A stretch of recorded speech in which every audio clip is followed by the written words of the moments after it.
I want to tell you the story about a girl I spoke to the other night. So there's a girl, she's a fan of my stand-up.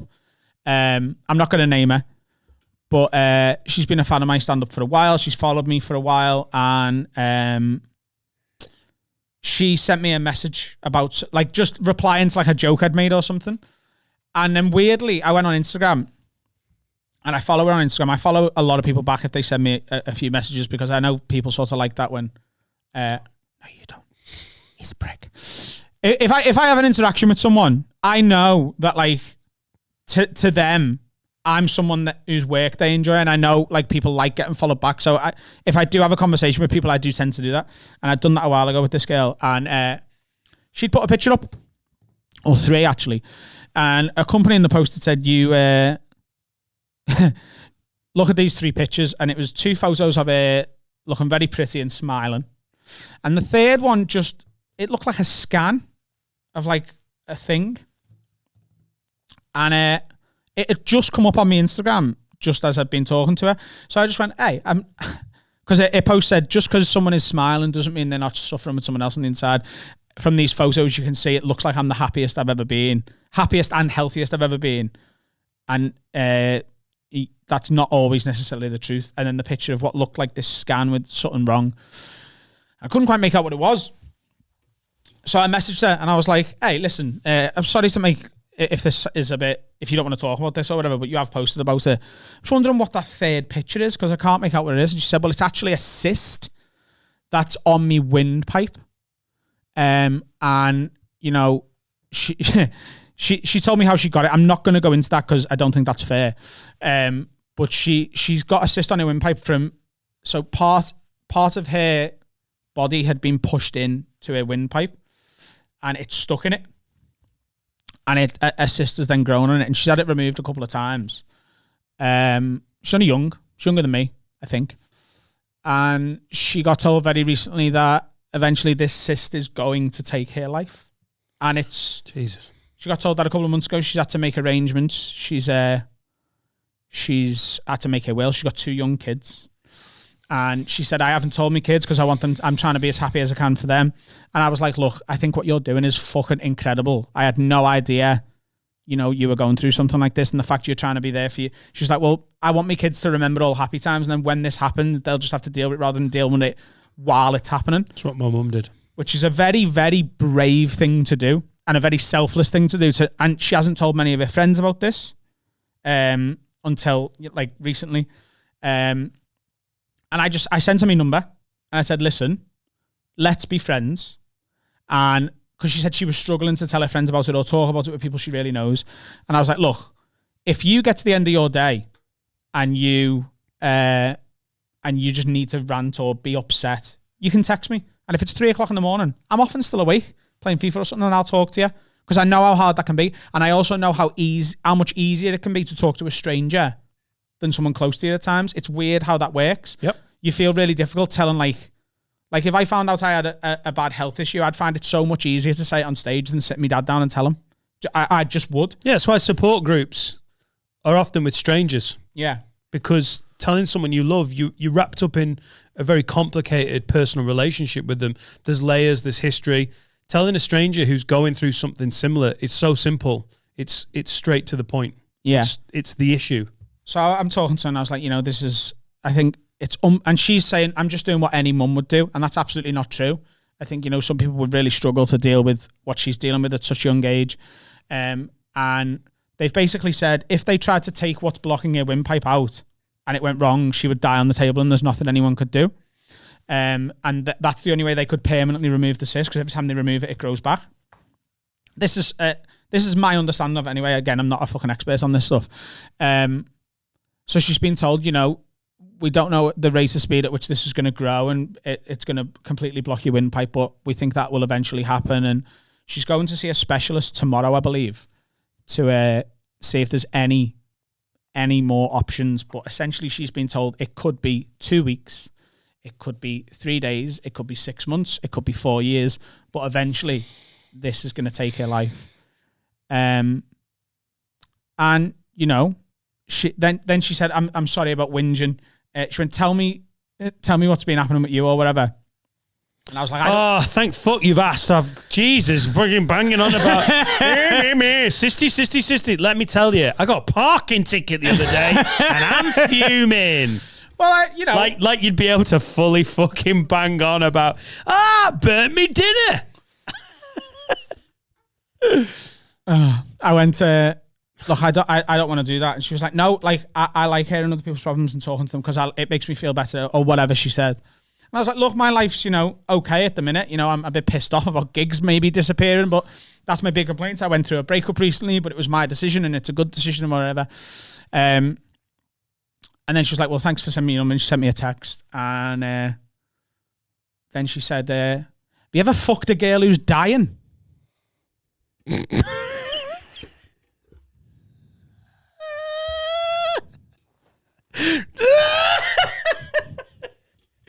Oh my God, hospice sex. Let's fucking do it. And she said, the thing is at the minute, all the men in my life who I've sort of spoke to about this have said they're scared to fuck me in case they kill me during. Because I like being choked and, that's very dangerous at the minute. Yeah, probably not, don't want a blowjob. But I'll go funny. Well, I was just like, I'll go funny. Like the thing is, if I fucked you to death, I'd get a fucking banging stand-up show out of that. In my head, I was like, I wonder how long we can have a serious conversation for, because we're clocking half an hour. Do you know the thing is, though? Everything. Don't dare press that bell. I will show you the text messages after this. I believe you. This is all true. And she said, have you ever fucked a dying girl? And I actually said, well, I haven't fucked a dying girl, but I did fuck a girl who died 3 days later. I've ever told you this story? You've told it on the pod, yeah. Yeah. And she was like, what happened there? And then I was like, see, that would start to look suspicious, wouldn't it?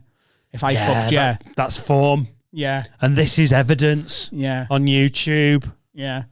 Have you ever fucked a dying girl? No, because the police just keep turning up to the the crash scene. They're really quick.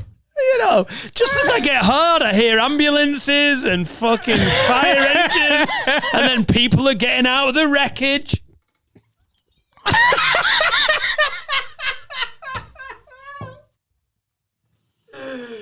Oh God, maybe that should have stayed in my head. Yeah, and then have you ever fucked a dying And she girl? was like, I was gonna. So those secret Sunday shows that I've been running in Liverpool, the gigs.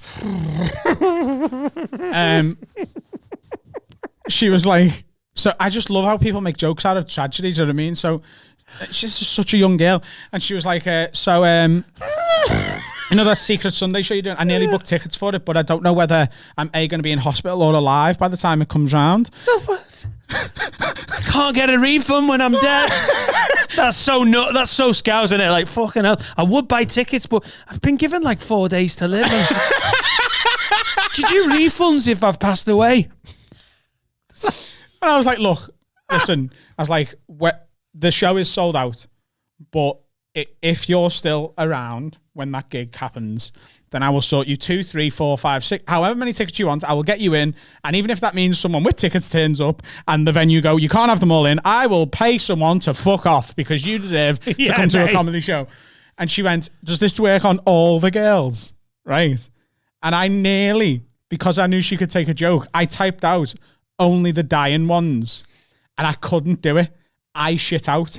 I deleted it. And then she put, or just the dying ones. Oh, mate. And I went, I was about to say that. And she was like, you're a fucking shit house. And I've heard you talk about stand-up and you should be allowed to make any joke and you should have went for it. You shit house bitch. Oh, mate, and she ripped me for the rest of the night. Can I just say, with all this talk of lockdown, of mental health, of suicide and all the shit that people are going through, and now this has been a particularly heavy episode, and we mean it. We know we're trying to entertain you while we're doing this podcast, while we're doing this YouTube show. Genuinely get in touch. But and also, this last one is a bit too specific. You can't be like, dear Adam and Dan, I've just found out I've got a big fucking tumour in one of my flaps. I've got flap cancer.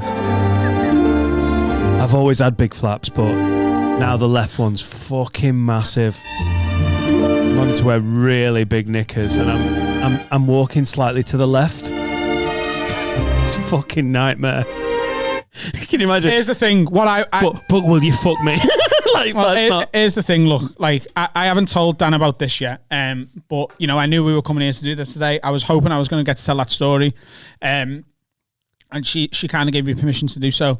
And you know, lockdown is coming. Our gigs are going to be disappearing, and we are adding £100 Patreon tier where I will fuck you if you're really upset.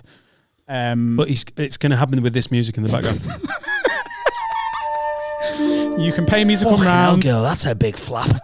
If you want Dan to be there, he can be there, but he can't get involved because he is married. But for £100, I will fuck anyone, dying or not. Also, someone's got to hold the camera, haven't they? Yeah. Patreon content. Yeah, the video of the sex will go on patreon.com/haveawordpod. You can sign up for £3, £5, £10, or now £100 a month. The slow-mo of that creeped me out, you know. You can't fuck quickly to this music. No one's like, oh shit, Adam. Oh my God, Adam. You've banged her too hard.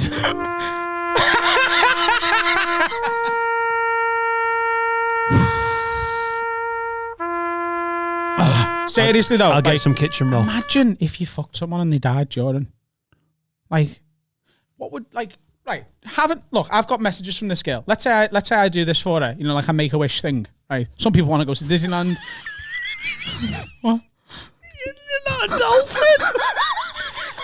Could you imagine if that became a thing? Like, oh, little Barry, what do you want to do? I know you've only got 2 months to live. What do you want to do? Do you want to swim with dolphins? No, I fucking hate dolphins. They rape me cunts. I want to bang comedian Adam Rowe. Why has it got to be a fucking child called Barry? This is a lovely adult woman. Yeah. I'm just saying. I'm just thinking, right? Adult women don't usually swim with dolphins. I suppose, you know. Look, I'm a single guy. What if you want to fuck a dolphin? Recently single. And this girl, you know, she's into me. You know, she likes me stand up. Yeah. Fan of the podcast. You know, some people want to go to Disneyland. Some people want to swim with dolphins. Some people want to meet their favourite footballer. And some people want to jump on the roadie, right? The roadie. The roadie. The roadie. The roadie. The roadie. The roadie. Right. Yeah. The row D for dick. Yeah. The roadie. The roadie. Right. So, because I've got all the messages that I sent to her that night, I've screenshotted them so she can't delete them. Right. Yeah. So, and we've got this now as well as evidence. So if what are you going to do? I'm telling you. Go on. Right. So let's say I go, look, right, I'm a nice guy. I need some good karma. I'll come and fuck you one last time. Charity dick. Yeah, charity dick. Make a Dick Foundation. Right. Make your cum foundation. Go on. I just want to talk this out with you. So let's say I fuck her and she dies, right, because I get a bit too fucking... No. Right. None of that. Just dick. Just ask for it. No. Just you can choke her ankle. Okay. Right, so her ribs. But let's say like... let's say I'm fucking going for it, right? Giving it the full... And she like bites the pillow and the dies. full 260. Right? Yeah. Because she can't breathe, because she's struggling anyway. Yeah. Right? What's my first move there? Do you know what I mean? Do I call the police? Do I call you? Do a selfie video for Patreon? Well, yeah. Don't do a McDonald's Twitter moment.